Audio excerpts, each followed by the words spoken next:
da nossa sessão Cristãos na História. E lembra que na última aula eu deixei o material, pedi para vocês fazerem a leitura e aí a gente discutir em cima disso, né? Cristão na História, e depois, logo em seguida, a gente vai falar um pouco sobre o hinduísmo, tá? Mas inicialmente a gente vai começar pela sessão Os Cristãos na História e a Reforma Católica, também conhecida aí como Contra-Reforma. Então tem duas formas, né, de se chamar esse período, né, esse episódio, se assim a gente pode falar. Ou como Contra-Reforma ou como Reforma Católica. Eu lembro que até na última aula eu havia perguntado para vocês se vocês já tinham, em algum momento, discutido com esse tema nas aulas de história, né, com a professora Carol, e alguns colegas me disseram que sim, né, que vocês discutiram. Se eu estiver errado aqui, se vocês não discutiram, coloca aqui, se vocês desconhecem. Já viram algum ponto sobre a Reforma Católica, ou também contra a Reforma nas aulas de história? Dá um norte para mim aí, galera. Se a professora Carol discutiu com vocês. Ela deu Ela falou com a gente sobre. Falou? Beleza. Tá. Então a gente vai falar um pouco sobre esse episódio, né? Lógico, é muito complexo, então assim, de antemão eu já aviso vocês que se for para discutir a fundo, né, nós ficaríamos aí umas 3, 4 aulas, né? Porque são várias questões envolvidas. Mas a ideia, como vocês já tiveram um primeiro contato com a professora Carol, é até melhor para mim, que, né, vocês já tiveram um primeiro contato, e eu vou aprofundar algumas outras questões, tá? Dentro da reforma. Que pode ser que na minha fala aqui, vocês já, professor, a gente já viu. Então, galera, fiquem abertos aí para vocês. Professor, a gente viu nessa perspectiva, eu acho isso, pela minha leitura eu compreendi isso. A ideia é que a aula seja dinâmica, que vocês vão construindo também, tá? Lembrando que a história, né, é um fato, né, a história foi um fato ocorrido, né? Existem perspectivas diferentes de contar a história, mas a história é uma só. O que eu estou querendo dizer com isso? Tem pessoas que contam a história de determinado ponto. Então, eu vou pegar um exemplo para vocês aqui. Vamos pegar um exemplo. Essa caneta, vamos supor que essa caneta seja um episódio da história. O meu olhar sobre essa caneta, a Contra-Reforma Protestante, é um. Pode ser, né? Pode ser não. Outros intelectuais, outras pessoas podem ter uma visão diferente desse fato ocorrido na história. Só que o fato foi um só, não existe. O que eu estou querendo dizer? A verdade é uma só, a história é uma só. Existem pontos de vista diferentes de se contar a história. É como se fosse essa caneta. Então, eu posso descrever essa caneta, eu acho que eu já dei até esse exemplo em sala. Eu posso descrever essa caneta de determinado ponto. A caneta marca-texto, amarelo, é cilíndrico, né? Vamos colocar como um objeto cilíndrico, né? É isso, né, galera? Então, eu estou descrevendo o que eu acho desse fato histórico, dessa caneta, desse episódio. Se for um engenheiro de materiais que trabalha numa fábrica dessas canetas, que eu não sei aqui a marca, jogar office, a marca. Vamos supor que se for um engenheiro de materiais, ou seja, um especialista sobre canetas, marca-texto, ele vai descrever uma outra maneira essa caneta. Qual maneira? Uma maneira mais aprofundada. Então, ele vai falar substâncias que são contidas, ele vai dar outros nomes a cor da caneta. Pode ser que ele não fale que seja amarelo, ele vai falar que é uma outra cor, né, uma cor específica. O que eu estou querendo dizer com isso? Existem perspectivas diferentes de se contar a história. Porém, a história é uma só. Ou seja, a caneta é uma só. Assim como esse período da reforma. Da reforma protestante, que a gente discutiu na nossa última unidade, né? Que inclusive foi muito interessante, porque eu lembro que o Vinícius fez um apontamento, Leon também fez um apontamento sobre as visões. Professor, seu áudio está muito ruim. Galera, tá ruim para todos?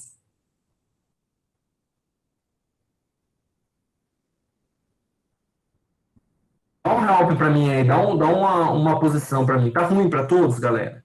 Para mim dá para entender, tá compreensível. Mas tá ruim? Um pouco. Tá compreensível, Nossa, mas não tá ótimo. Tá. Vamos ver aqui se... Pior que não tem muito o que fazer. Vamos lá, então. Eu vou falar um pouco mais devagar. Dá para entender, mas está muito estourado o áudio. Será que se eu diminuir o volume aqui da minha voz... Veja aí, galera. Deixa eu diminuir aqui o negócio. Peraí, vamos ver se melhora. Ô, Thiago, o que pode fazer é você entrar logado com o seu celular, e você desliga o áudio do computador, do que você estiver fazendo dentro do celular. Vamos ver se melhora isso, galera. Peraí, dá um tempinho aqui, professor, rapidinho. E aí, enquanto isso, eu vou comentando com vocês, enquanto eu vou jogando o link aqui, eu vou fazendo esse esquemão. Peraí, galera. Então, a história é uma só, galera. O fato ocorrido é uma só. Não existe uma história diferente. Existem pontos de vista diferentes sobre determinado fato histórico. Mas a história, o fato ocorrido é uma só. Vocês estão entendendo quanto a isso, né? Por que eu falo isso, galera? Porque hoje em dia está muito comum muito comum as pessoas revisionar muitos fatos históricos. Então tem muita gente que está revisionando, dando outra perspectivas em alguns fatos históricos, que até então eram uma história só, e a galera está retomando alguns pontos. Não sei se vocês têm acompanhado vários debates quanto a isso, né? Peraí, gente. Deixa eu mandar o link aqui. Tá, peraí, galerinha.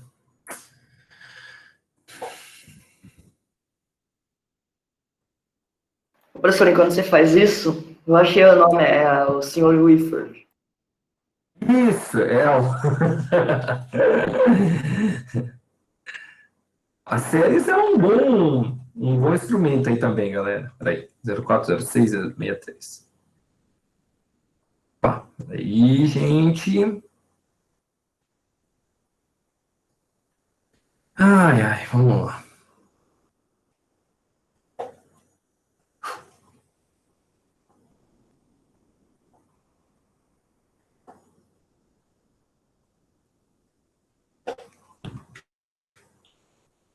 Então, sem câmera. Eita.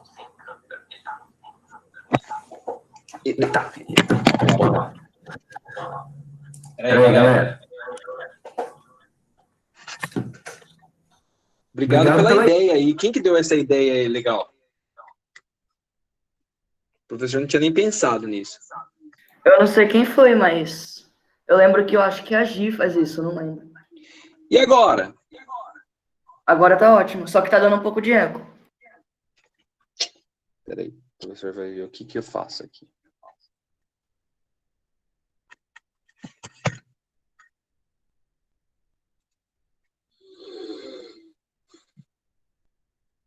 E aí, gente? Melhorou? Perfeito. Perfeito? Valeu, galera. Isso aí, a gente vai construir. Então, sobre a reforma, né? Sobre contra-reforma, sobre vários episódios da história, tem pessoas que fazem uma outra leitura sobre o fato ocorrido, sobre aquele fato. Mas o fato é um só. A caneta é uma só, a história é uma só. Não existem histórias diferentes. Existem pontos de vista diferentes. Mas a história é uma só. Ou seja, a reforma protestante foi uma só. É uma história só para a reforma protestante que a gente conhece. Mas existem leituras diferentes de se fazer. O que faz as leituras diferentes? Depende do ponto de vista que cada um faz essa leitura, tá? Mas a história é uma só. Existe apenas uma verdade, tá? Assim como o episódio da reforma, a reforma católica, chamado também como contra-reforma. Então, por isso que eu perguntei para vocês o que vocês, se vocês já tinham algum momento se deparado, se vocês já tinham algum momento discutido nas aulas de história com a professora Carol. O que foi a contra-reforma final, galera? O que dá para a gente compreender da reforma? O título da nossa aula é esse, tá? A Reforma Católica procura renovar a adoração, tá? Basicamente, como que dá para a gente compreender a Reforma Católica? Um movimento, né? Foi um movimento de reação, a gente pode até utilizar essa palavra, para quem não gosta dessa palavra reação, mas foi um movimento da Igreja Católica ao avanço da reforma protestante. Então lembra-se que na última aula a gente começou a discutir, na última aula eu apresentei a figura para vocês do Martinho Lutero, né? Existiram antes do Martinho Lutero algumas pessoas que propuseram uma reforma, né? Mas o episódio da reforma protestante ali com a figura do Martinho Lutero foi o mais marcante. Epa, olha só. Foi o mais marcante. Vai caindo tudo aqui. Vai assim. Foi o mais marcante, né? Mas existiram, inclusive o próprio Erasmo de Roterdã, que nós discutimos em algumas aulas atrás, lembra que utilizava a sátira? Ele foi um reformador, só que em nenhum momento ele buscou romper com a figura da igreja, né? Ele fazia uma determinada crítica, né, ao clero, algumas figuras do clero, fazia crítica, né, também às figuras do governo, né, alguns governantes, da forma como que era tido, como que se fazia política naquela forma, e o Erasmo de Roterdã utilizava a sátira, né, a loucura para ele, né, lembra da figura da loucura? Utilizava a sátira. Foi uma pessoa, ele foi um reformador, que inclusive ele era contemporâneo do próprio Martinho Lutero, e na história, lembra que eu tinha comentado com vocês, eles trocaram cartas, eles tinham um debate entre eles, o Martinho Lutero e o Erasmo de Roterdã, né? Eles fizeram, os debates naquela época era por via de cartas, por via de livros, né? Por escritos, artigos, né? Era dessa forma os debates, né? Até por conta da distância. Quando se fala em Erasmo de Roterdã, né? É porque ele é da cidade de Roterdã, na Holanda, né? Mas ele era um peregrino, assim a gente pode chamar, porque ele vivia, né? A história dele, ele passou por diversos países ali da Europa. Então, após o próprio Martinho Lutero, também existiram outros reformadores. Acho que vocês, a professora Carol também eu sempre falo da professora Carol porque é a aula de história de vocês, né? Não é que eu estou me apoiando na professora, mas é porque é a aula de vocês e eu acredito que vocês discutiram também, né? O próprio João Calvino, né? Várias figuras, o próprio Henrique VIII ali na Inglaterra também, né? A ruptura que ele teve com a igreja. Ah, professor, mas não foi apenas uma questão de fé religiosa, tinha questões políticas, econômicas envolvidas também. Também, né, galera? Tipo, também tinha toda uma questão, quando a gente fala desses do Martinho Lutero, do Henrique VIII, do João Calvino, esses grandes reformadores, né? Tinha uma questão, além da fé, tinha uma questão também econômica e política envolvida na época. Qual que é a questão política, né, galera? Tipo, o poder que a Igreja Católica tinha, né, naquele período, né, sobre esses países. O poder político e econômico, né, grandes quantidades de terra, né, a influência do clero em decisões políticas. Então, esses grandes, Martinho Lutero, João Calvino, o Henrique VIII, essas figuras, né, tinha outras questões também envolvidas, tá? Beleza? Mas na Reforma Católica, galera, dúvida mais uma vez, hein, gente? Por favor, coloca no chat, professor, não entendi, liga o microfone, tá? Por favor, tá? Então a reforma católica, como que dá pra gente pensar? Como um movimento realmente da igreja, né, em busca do que? De frear esse avanço da reforma protestante. Foi um movimento de reação da Igreja Católica. Como que se deu esse movimento, né? Então, coloquei até, desde os primeiros anos do cristianismo, a ideia de reforma é natural aos cristãos. O apóstolo Paulo disse àqueles que viviam em Roma: não se conforme a este mundo, mas transforme-se renovando o próprio modo de pensar, tá? Esse é uma passagem do livro de Romanos, né, lá no Antigo Testamento. Não, é uma passagem do livro de Romanos, não é propriamente do Paulo, mas coloquei aí para vocês. Deixei essa outra passagem do Concílio do Vaticano, que eu vou explicar exatamente agora para vocês o que foi o Concílio do Vaticano. Tá? O Concílio do Vaticano e o Concílio de Trento são concílios. Vou devagarzinho para explicar para vocês. Galera, o que é o concílio? Eu acredito que vocês tenham lido. Concílio vem da palavra de conselho, né? São grandes conselhos, grandes reuniões que a igreja fez, né, no decorrer da história, buscando justamente renovar a sua prática, né, renovar algumas questões, o dogma da igreja, algumas práticas mesmo, o dogma, né, as perspectivas que a igreja tem. Então, os conselhos são essas grandes reuniões. No decorrer da história, existiram alguns conselhos. Os mais conhecidos, né, os maiores aí que a gente pode colocar, não sei se posso colocar dessa forma, foi o Concílio do Vaticano II, que foi esse último concílio dos anos 60, que eu vou falar um pouquinho para vocês, e o Concílio de Trento, que se baseia justamente nesse período. Então, o Concílio de Trento foi promovido por esse Papa aqui, o Paulo III, né? O que esse Papa, o que ele buscou, né, inicialmente, né? O Papa Paulo III ele buscou renovar as práticas cristãs e algumas questões algumas questões que envolvem os dogmas. O que seria, né?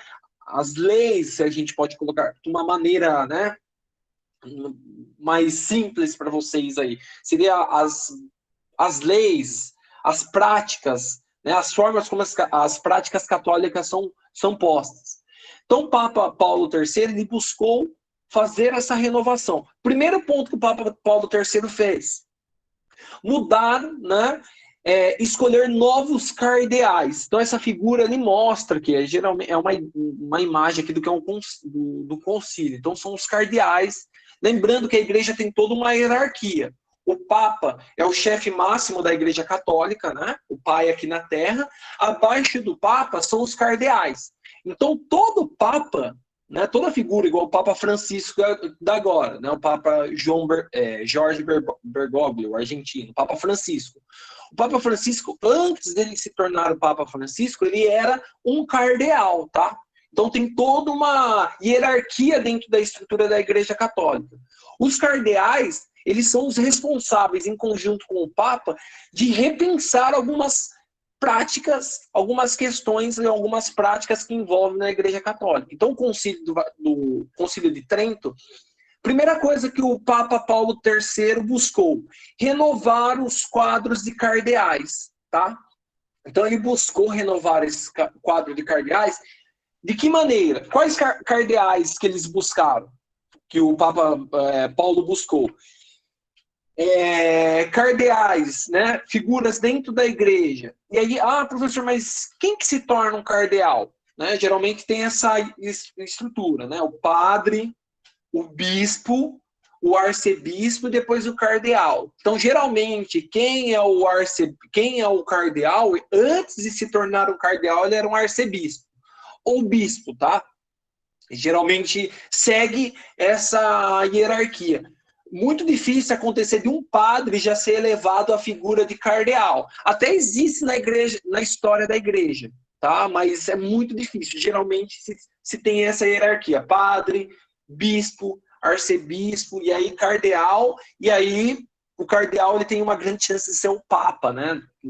Na sucessão apostólica assim chamada, né? Que se torna o papa. Então, o Papa Paulo III, ele buscou, primeiramente, cardeais, figuras que tinham, como que eu posso utilizar a palavra para vocês?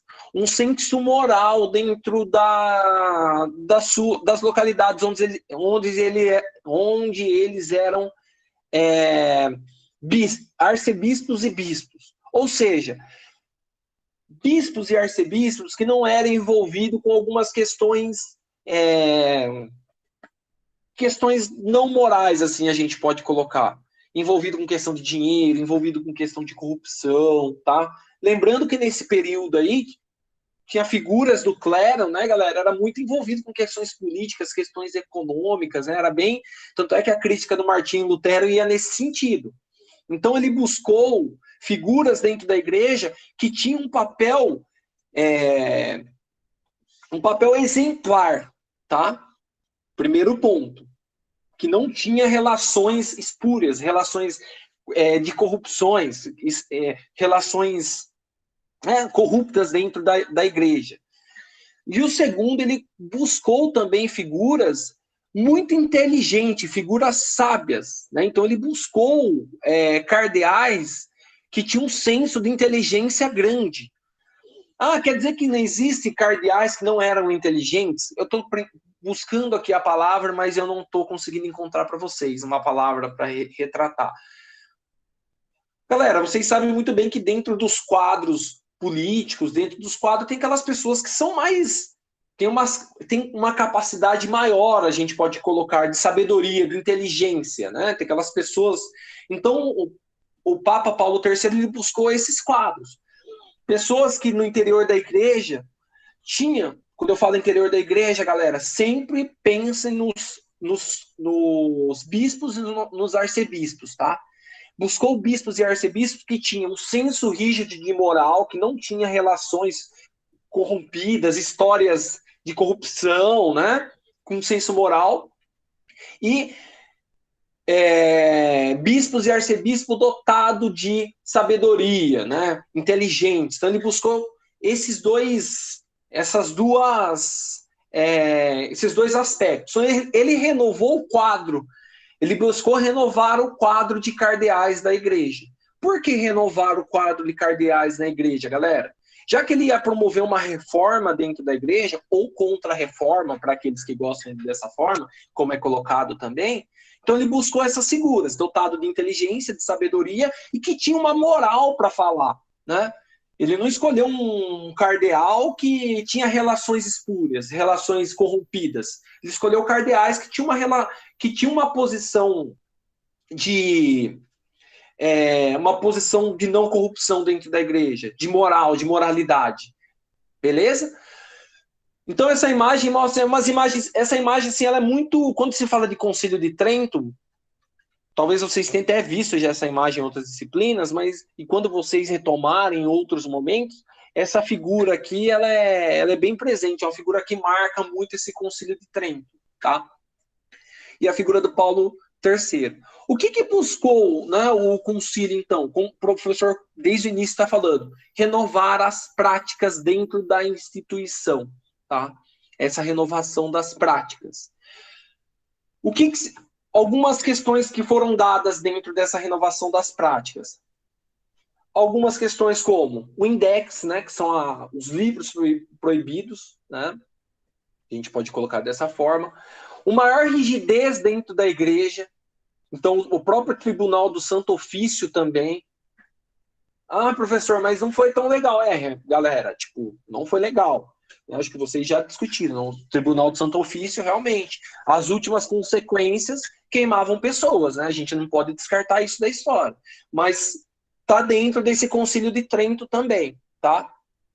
Mas houve outras mudanças além do Tribunal do Santo Ofício e do Index.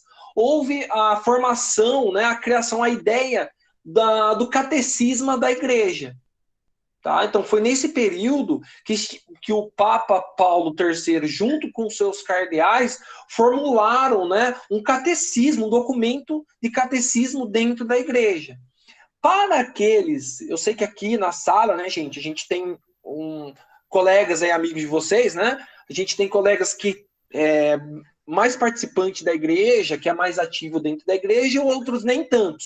Né? Para aqueles que são mais ativos dentro da igreja, com certeza já viram, né? Eu não tenho aqui, mas é um livrinho amarelo, tem um livro amarelo que chama o Catecismo da Igreja, né? Então, a formulação desse livro, ele se deu justamente nesse período, né? Ele se deu justamente com esse Concílio de Trento. Foi um dos pontos colocados também, tá? Beleza? Ah, professor, quer dizer que antes não existia como um documento formulado, né? Um livro sistematizado dentro do catecismo da igreja. O que é o catecismo, os ensinamentos da igreja, tá? Não existia um documento propriamente. Era mais solto, a gente pode colocar dessa forma. No Concílio de Trento, onde se criou esse catecismo. Então, a Reforma Católica, né, assim chamada, né, ela foi primordial em várias questões. Uma, para a expansão do próprio catolicismo para outras áreas do globo. Então, a expansão aqui do que é se chamado descobrimento da América, né? Que não é, isso aqui sempre existiu, né? A ideia de descobrimento como se aqui não existisse, mas sempre existiu. Mas a vinda, né, dos portugueses e dos espanhóis aqui para as Américas, não dá para a gente descartar a figura da igreja. A igreja teve um papel importante, né? A gente pode colocar dessa forma. Importante. Financiador e também importante na conversão de novos cristãos, assim a gente pode colocar, tá? Galera, como eu falo importante aqui, pode ser que tenha alguns, mas, nossa, professor, foi pesado o papel da Igreja Católica, né? Tipo, nessa conversão, né, dos indígenas, foi a ferro e fogo essa conversão, né? Realmente, teve conversão a ferro e fogo, tá? Mas, por isso que eu falei no início da aula, o fato histórico, né? Aconteceu isso, foi um fato, tá? Então, quando eu falo importante, porque foi um fato importante, não quer dizer que é positivo ou negativo, mas foi uma figura, foi um acontecimento importante na vinda, tá? Vamos lá. Beleza. Então, toda a renovação da igreja consiste em uma maior fidelização da sua vocação, tá? Então, já tinha um pouco que eu já tinha falado aqui para vocês, tá? Deixa eu ver se vocês colocaram alguma questão aqui. Não, tá de boa.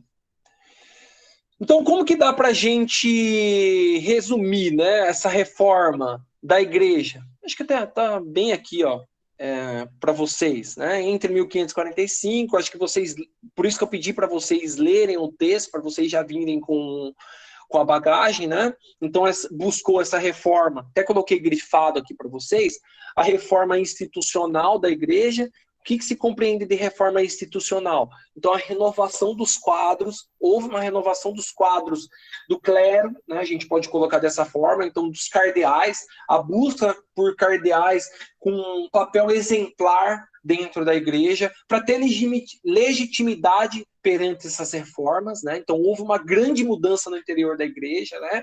E as reformas institucionais também, a própria criação do catecismo, né, dentro da igreja, né? Essa sistematização de um documento do que seria o catecismo, e esse documento do catecismo, ele serviu justamente para essa expansão para as novas áreas do globo, mais precisamente América, né, galera? Então,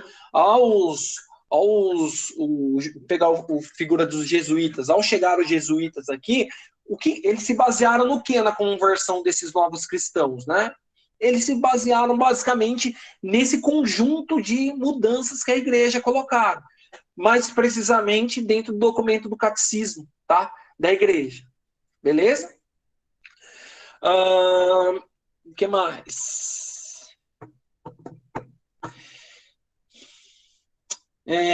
Para concretizar, vamos ver aqui, eu coloquei aqui para vocês, para concretizar essa reforma era necessária uma renovação espiritual dentro da igreja. Assim, as conquistas da reforma se refletiram nas pregações e nos cuidados pastorais. Nas vilas, nas cidades, os grupos cristãos católicos uniram-se nas procissões, nas missas e na caridade. Lembrando também, galera, nesse período, tinha esquecido de falar para vocês também, dos objetivos também dessa reforma, a igreja buscou ficar mais próximo do povo também, tá? Então foi uma tentativa da igreja, até a própria criação dessa estrutura da catequese, né? Ela buscou também aproximar a igreja mais próximo dos seus fiéis. Era entendido que a igreja tinha uma certa distância com os fiéis. O clero, né, a gente pode colocar dessa forma, tinha uma distância, né, apesar de ser os padres mais presentes nas paróquias, né, ainda assim existia uma distância muito grande. Então, uma das mudanças que procurou-se, né, dentro dessa reforma foi uma aproximação da igreja mais próximo dos povos. Então, a renovação das próprias pregações, conforme eu até deixei aí grifado para vocês. Por isso que é práticas, tá? Então, por isso que o tema da nossa aula fala: a igreja, a reforma católica, busca renovar as suas práticas. Então, a renovação dessas práticas se dá através disso. não só apenas na formulação dessa catequese, da estruturação de uma catequese, né? Mas essa aproximação do povo, ao povo, né? Para o povo, né? Uma aproximação do evangelho para o povo. Então, através das pregações, os cuidados pastorais, assim a gente pode colocar. Beleza? Ah, professor, quer dizer que são as pastorais? As pastorais, propriamente, a gente pode colocar na reforma do Vaticano, do Concílio do Vaticano II, que foi na década de 60. Tá? O Concílio do Vaticano II, eu não vou pedir para vocês em prova sobre o Concílio do Vaticano II, tá? Mas eu vou comentar aqui com vocês. Foi o último concílio, o último concílio que a igreja efetuado, né? Realizado, estava procurando a palavra, realizado pela igreja, que foi na década de 1963, entre 61 e 63, aproximadamente. Esse último concílio, ele também teve buscou uma maior renovação da igreja.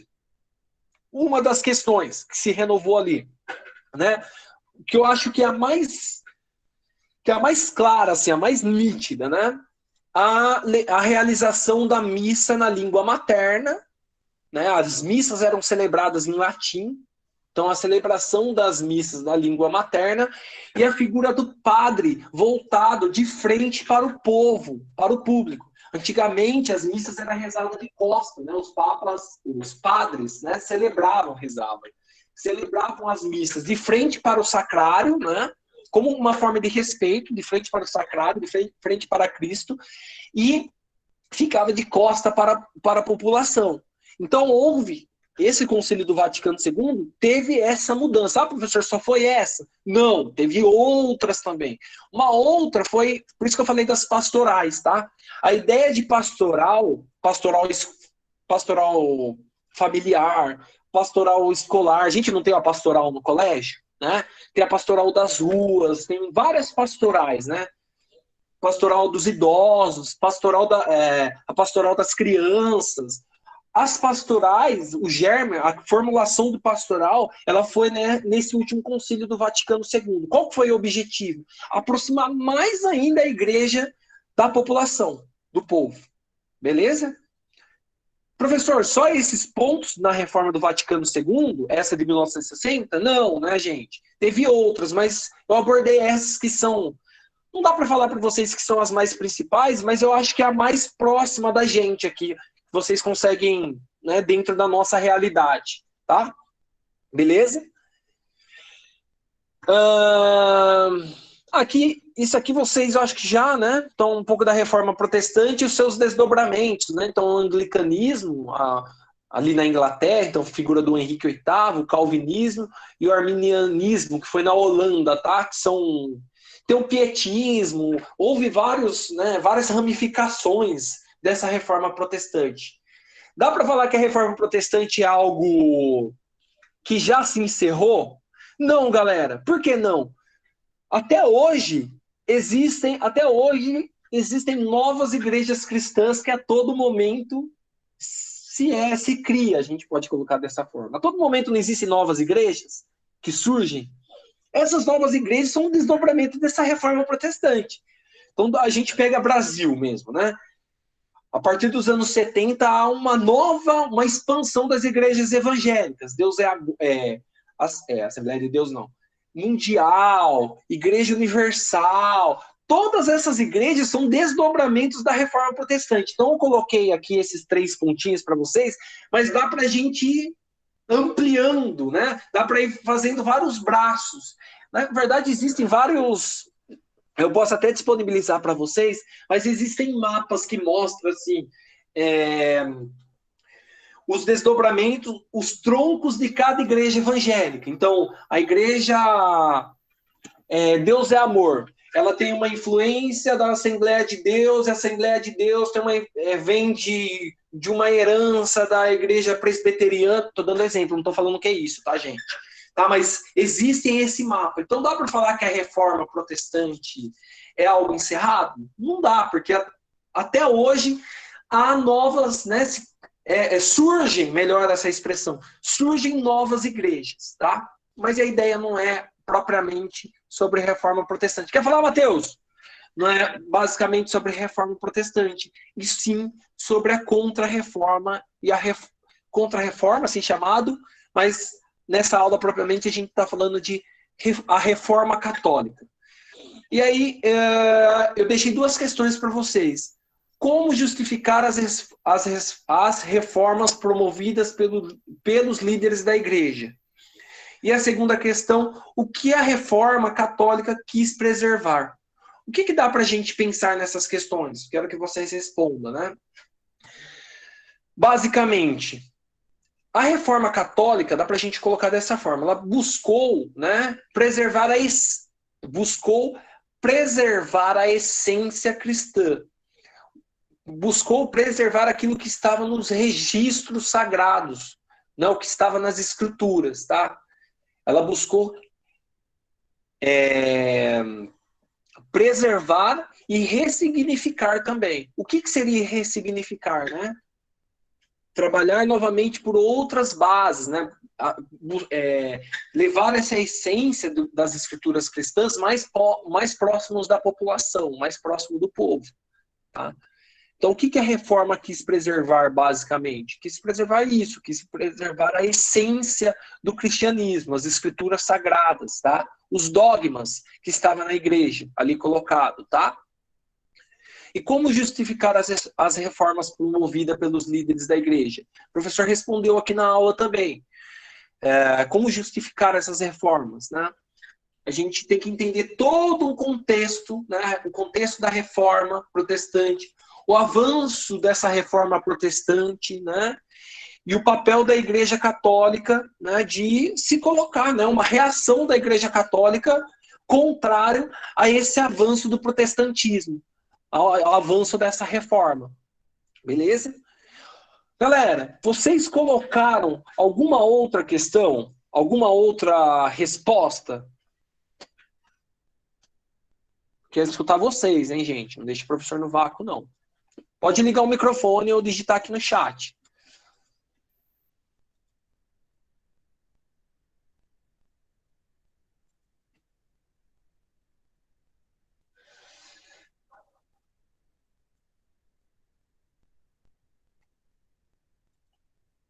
Estou esperando vocês, galera.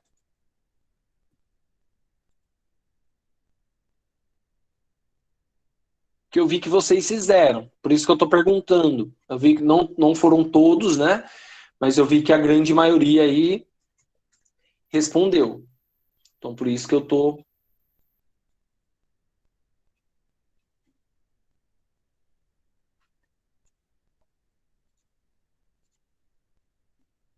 E aí, gente?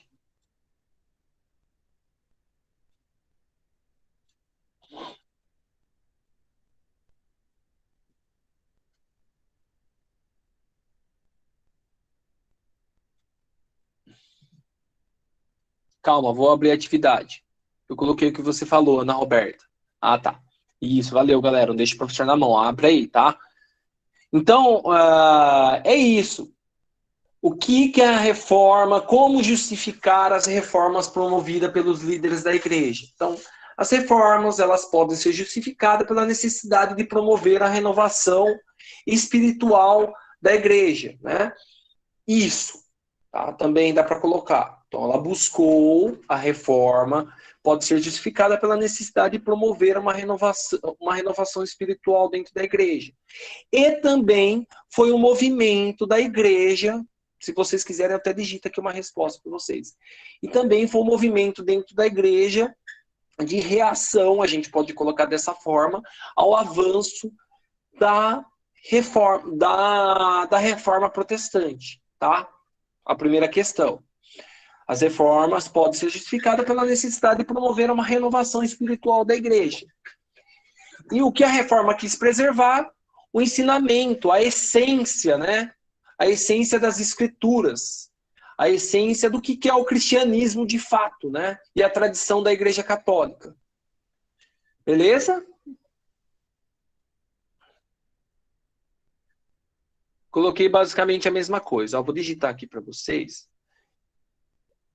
Bom, não vou digitar, acho que qualquer coisa vocês anotem, tá?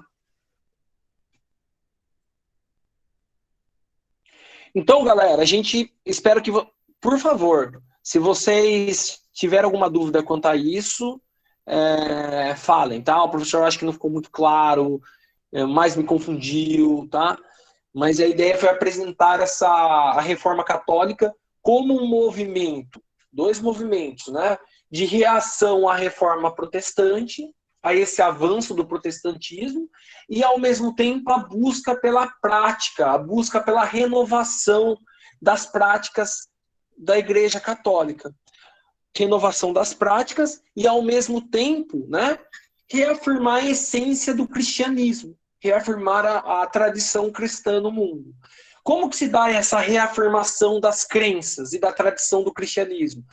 A gente dá para colocar o próprio Santo Ofício, né, o Tribunal de Santo Ofício ali colocado, né, um dos piores períodos que a gente pode colocar, porque nas últimas consequências, as pessoas que eram contrárias à igreja iam para a fogueira, né? E a própria proibição de muitos livros, conhecida aí como o Index da Igreja, né? Que foi essa proibição, tinha uma lista, a gente pode colocar dessa forma, né? E conforme até o professor colocou aqui, a Santa Inquisição. Então teve esses mecanismos de força que a igreja promoveu, mas ao mesmo tempo também a igreja buscou renovar as suas práticas. Através de que maneira? Sistematização de uma catequese, né? A busca das pregações mais próximo da população, beleza? E propriamente a expansão do cristianismo a outras áreas do globo. Um exemplo dessa expansão, América. Não é à toa que o nosso continente aqui é de maioria cristã, né? A maior parte do continente americano aqui é cristã. Tem a influência desse movimento da Igreja Católica.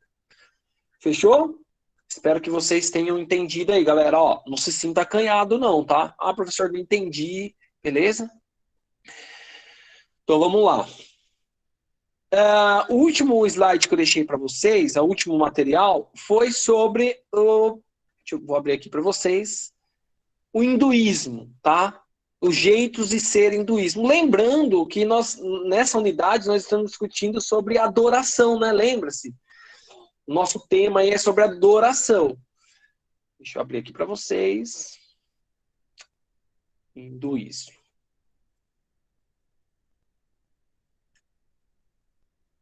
Uma das maiores religiões do mundo. Aí.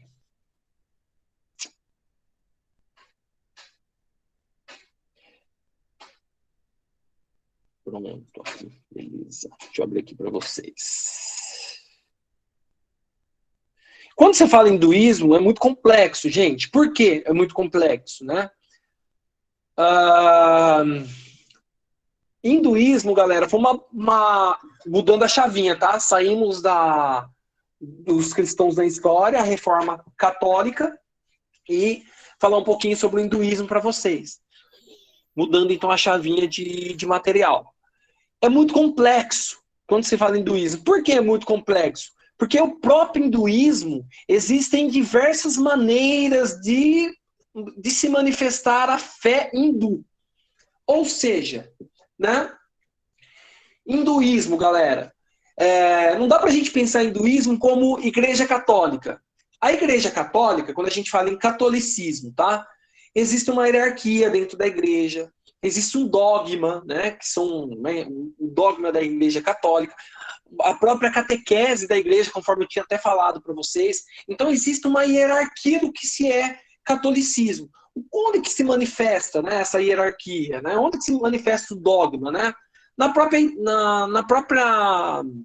ideia dos sacramentos, né, do batismo, primeira Eucaristia, a ideia dos sacramentos, a ideia de vocação, né, o conceito de vocação que a gente discutiu nas últimas aulas, né, lembra da vocação religiosa, matrimonial, nossa, gente, olha, semana passada, religiosa, matrimonial, do ordenado e dos leigos, né, as 4. No catolicismo, isso está dentro dos dogmas, o que é conhecido os dogmas da igreja, tá? Esse conjunto de regras, tá? gente pode colocar dessa forma.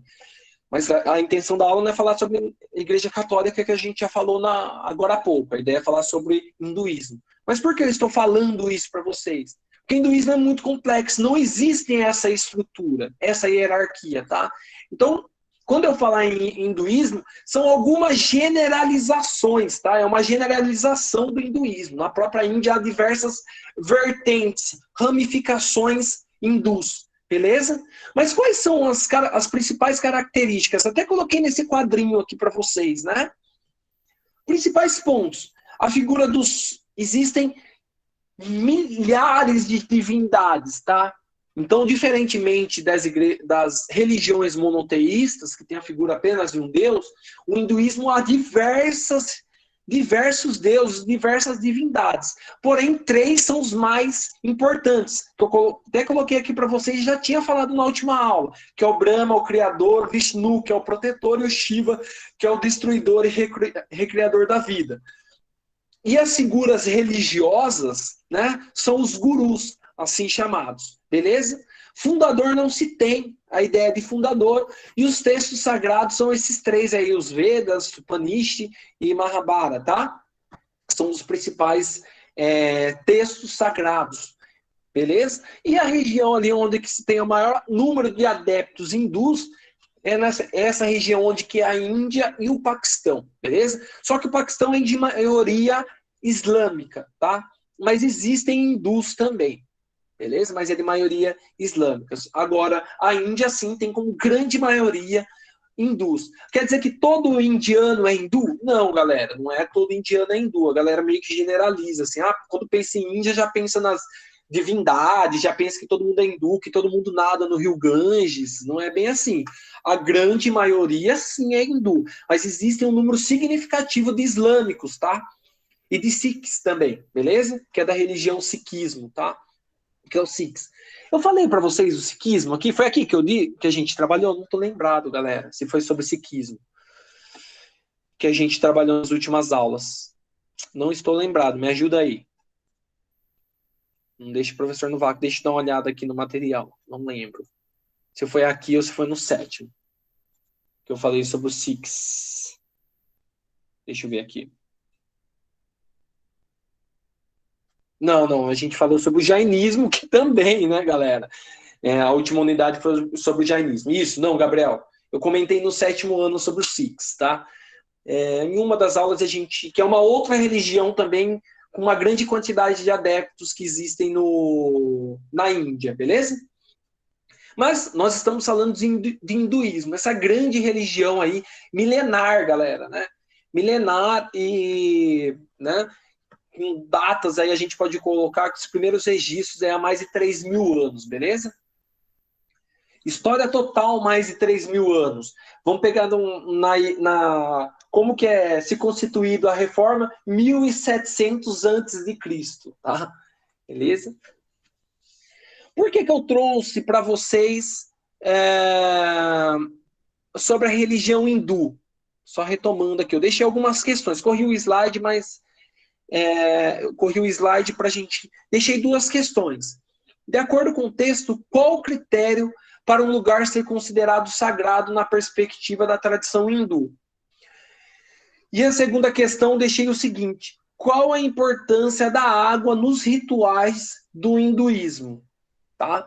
Então, deixei essas 2 questões, eu quero que vocês respondam. Fala aí para a gente começar a aula através desse ponto. Galera, vamos fazer o seguinte. Vai dar 20 para as 10. Vamos fazer 20 minutinhos de intervalo, tá? E aí 10 horas a gente retoma? Beleza? Vamos fazer assim? Pode ficar na sala, tá? Não precisa sair da sala, não. A gente fica aqui e deixa esse material do hinduísmo já aberto aí do lado, que a gente vai discutir ele após o retorno do intervalo. Fechou? E eu quero discutir esses pontos aqui com vocês sobre os yantras, os mantras e os murtis. Deixei para vocês lerem, né? Então, acredito que vocês já estejam já sabendo aí. É só para a gente discutir mesmo, tá? Então, a gente já volta. 10 horas, tá? Eu só vou fechar a câmera. Não precisa sair da sala, tá bom?